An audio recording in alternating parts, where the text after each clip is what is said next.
Comrades, citizens, brothers and sisters, men of our army.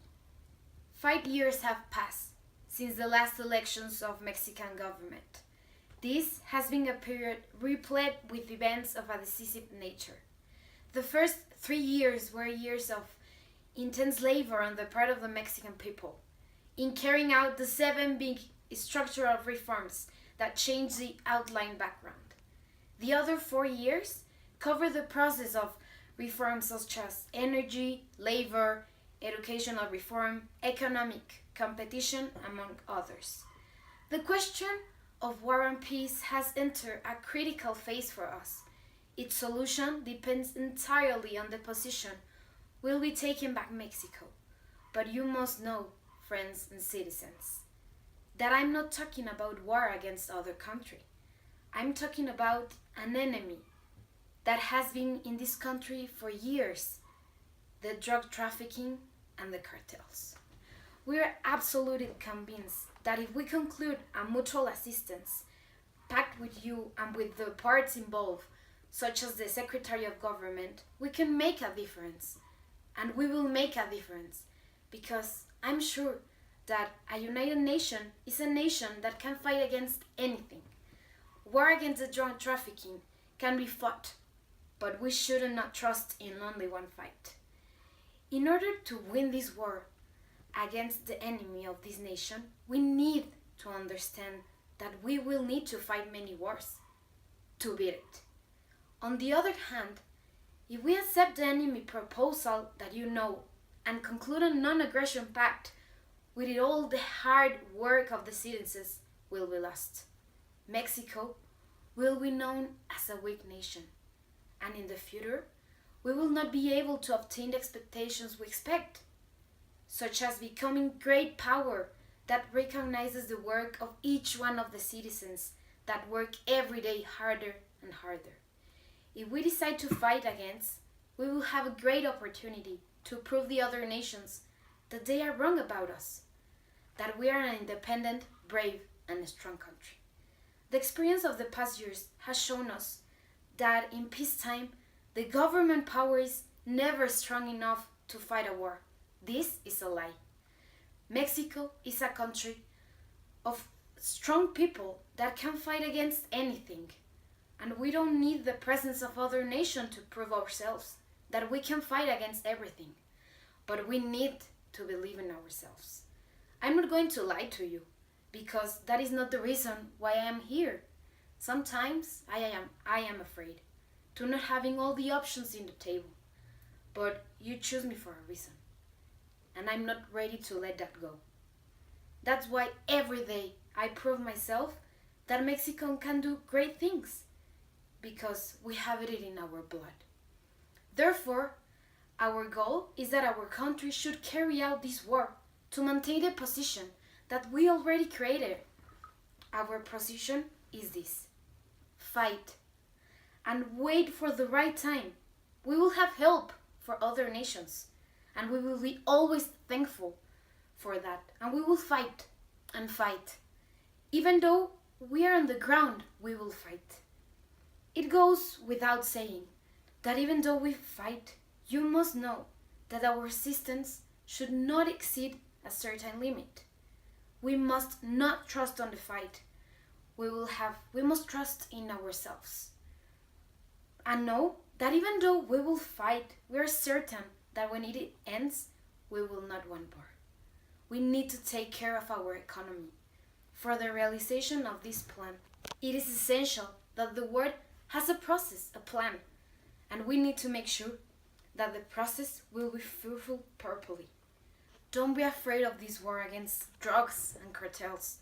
We will fight, and I promise you, friends and comrades, that I will not rest until the war against the enemy is won. I talk to you today as your leader, but also as a worker like you all are. We will be the greater nation that we once were.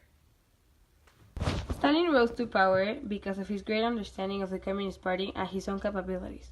Even though he was not a direct successor of Lenin, he was able to use his influence and position within the Soviet Communist Party to become a great leader. He became the official leader of the Communist Party, and yet not everyone took him seriously. There were many more suitable leaders who saw themselves as a better choice to be Lenin's successor, and in the end, the only ones fighting for the power were Stalin and Trotsky. Stalin started socialism in one country, which talked about the Bolsheviks focusing on building communism in the countries they already controlled, rather than spreading the revolution into more countries. This idea helped him gain more votes, and by 1927, Stalin was the unquestioned ruler of the Soviet Union. At first, Stalin had people removed from power by denunciating them, but later on he became paranoid, which caused him to conduct a reign of terror in which he had people arrested at night and took them to trial. He seized land given to the peasants and started organizing collective farms, which caused the workers to be more like serfs, just as they were during the monarchy. The peasants didn't like losing their lands and working for the state. This caused for millions to be killed or starved in forced labor. He set in motion rapid industrialization, which worked at first, but later caused millions of lives and great damage to the environment. He signed a non-aggression pact with Germany and ignored the warnings because he was convinced about Hitler's integrity. Also, he discussed post-war arrangements with Roosevelt and Churchill. After the Second World War, Stalin's health began to deteriorate in early 1950s. Days after, an assassination plot against him was discovered, and Stalin ordered the head of the secret police to investigate the case. He also ordered a new purge of the Communist Party, yet before he was executed, he died on March 5th in 1953. He left Russia as a superpower, and he was denounced by his successor Nikita Khrushchev in 1956. In the reign of Stalin, there were many consequences in the short term. For example, it had great impact in society given the fact that it split up families and destroyed careers. This left the people in a state of despair, causing them to trust no one but themselves. Also, many paths were hidden, and the public was afraid of disagreeing with the new norms. They feared for their lives. Everyone who did not agree with the communist ideas were killed. It didn't matter if they belonged to the army or were agents. Approximately 10% of adult males were executed or sent to labor camps. This regime also left the wealthier classes affected by the terror. Many people lost their jobs and homes because they had some relation with those who disagreed. The elite was replaced with more loyal leaders, and a lot of people were forced to take on new identities in order to survive. Joseph Stalin was a master at keeping control over the Soviet Empire. He ruled by terror, and millions of his own citizens died during his brutal reign. He had become a dictator of the Soviet Union, and with a totalitarian grip in order to eliminate anyone who might oppose him. He expanded these powers of the secret police, encouraged citizens to spy on one another, and had millions of people killed or sent to the forced labor camps. During the second half of the 1930s, Stalin instituted the Great Purge, a series of campaigns designed to rid the Communist Party, the military, and other parts of the Soviet society from those he considered as threat. After World War II, Stalin continued his reign of terror, purges, executions, exiles to labor camps, and persecution in the post-war USSR. Also, the Communist Party controlled the media, propaganda, culture, religion, and education. They thought the youngest to follow and respect Stalin and the Communist Party. He established communist governments throughout Eastern Europe, and in 1949 led the Soviets into the nuclear age by exploding an atomic bomb. Through his brutal reign, he is responsible for the death of more or less 20 million people. In culture, Stalin was considered a personality of cult. There were pictures and statues of him in each state of the USSR, and people had to clap when his name was mentioned. He was known as Uncle Joe in order to create a kind, friendly, and father face for all the Soviets. The artists, writers, filmmakers, and composers had to be in favor of the government by following the policy of socialistic realism. Writers had to support Stalin with their greetings, which they took only positive aspects of him. Also, they had to be members of the party-controlled Union of Soviet Workers, and the book, which didn't follow the party line, were destroyed. For this reason, many artists and writers were so depressed that they suicide or tried to escape from the country. In education, the education was strongly controlled by the government. Children were taught that Stalin was a great leader. In 1932, they installed a rigid program of discipline where the exams and uniforms were reintroduced. They taught children to follow and respect socialist communism. Also, they taught history mainly focused on Stalin's participation in 1917 revolution and his relationship with Lenin. Books were censored, and Stalin indicates to create a book called A Short History of the USSR, which has to be used in all of the schools. After school, children needed to join youth organizations like the Oktoberfest or Komsomol.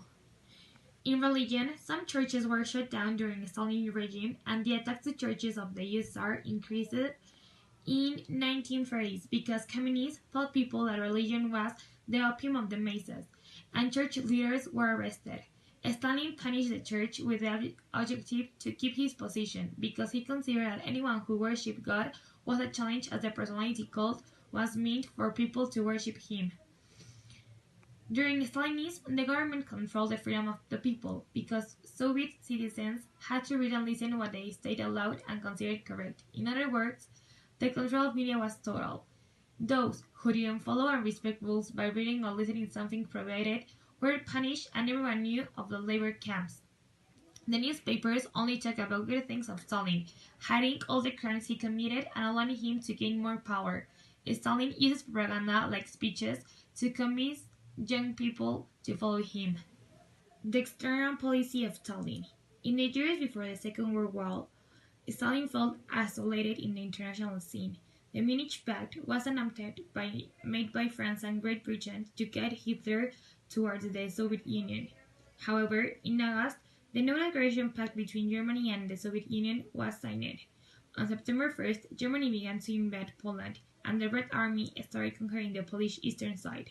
The Soviets also had the right to extend their influence over the Baltic republics. The Soviet-Finnish War started, winning the USSR. On March, the Peace of Moscow was signed, and the Soviet Union incorporated several territories. It received bases in the Baltic. The Non-Aggression Pact was a move by Hitler and Stalin to buy time. One country couldn't wage war on two fronts, and the other wanted to be more prepared for war. Germany didn't want to support the Soviet influence in Eastern Europe, so Germany attacked the USSR. The Soviets left burned land in their retreat and set a defense in the cities of Leningrad, Moscow, and Stalingrad. In the last one, the outcome of the war was decided. Stalin was afraid of the atomic bomb, so he kept his army in the countries liberated by them, to push the border of his influence as far west as possible. In internal policy, morals in population that lacks economy, stimuli is based on a very effective and constant propaganda, as well as a presence in all areas of the life of a member of the party. In the second half of the 1940s, some comforts were reached, some limited by the sacrifice demanded by the preparation for the war. When there was no unemployment or economic cycles, the mass of workers was calm. There was no labor abuse of women and children, no misery, although there were economic differences. Officials, engineers, intellectuals could raise small fortunes in state bonds and personal positions.